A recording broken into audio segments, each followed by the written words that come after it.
Introduction. Why choose this Chinese phrasebook? Many Chinese language textbooks are intended mainly for people who study Chinese in formal classes and are based on assumptions that are appropriate primarily for such learners. The words and phrases such textbooks introduce in early lessons are often those that help students function in a classroom setting. Such textbooks also assume that the learner's need to learn to read and write Chinese is as pressing as their need to speak it, so they introduce oral and written skills at the same rate.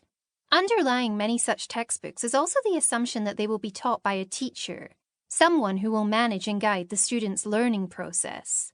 However, what of people who live or work in China but do not have the opportunity to study Chinese in a formal classroom setting?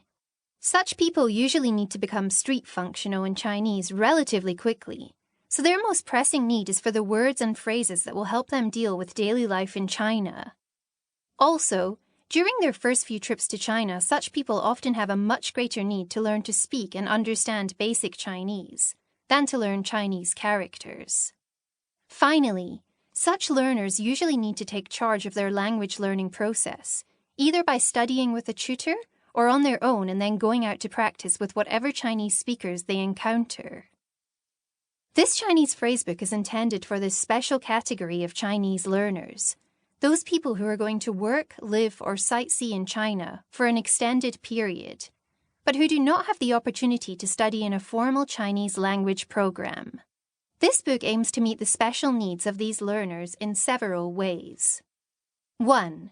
It introduces the words, phrases, sentence patterns, and skills that are needed most often in daily life in China.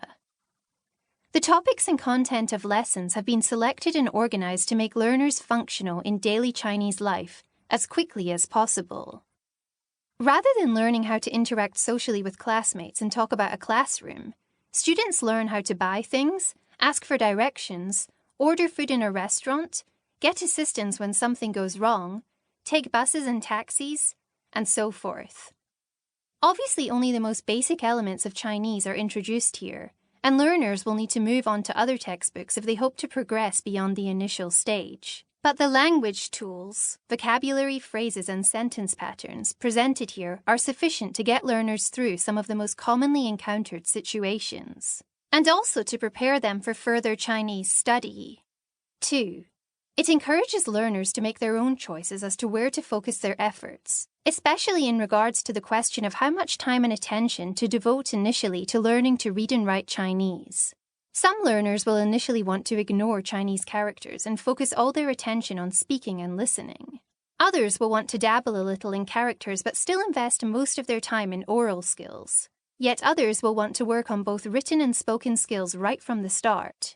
Each unit has a core lesson for those interested mainly in oral skills, but also contains options for those who wish to begin with characters. 3.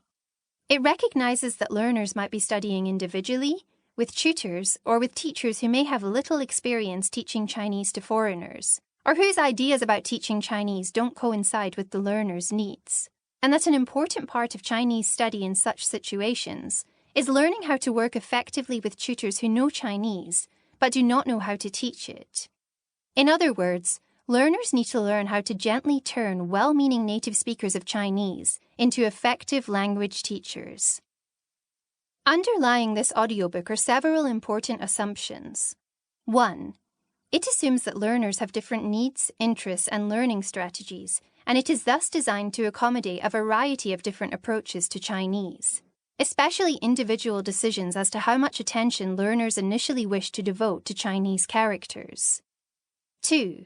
It assumes that people learn any language by first mastering that which is simple and only gradually moving into that which is more complex. As such, in the initial stages of Chinese language study, it is less important that explanations be thorough than that they are clear and easy to understand. It keeps explanations brief and relies heavily on examples to illustrate points of sentence construction and word order.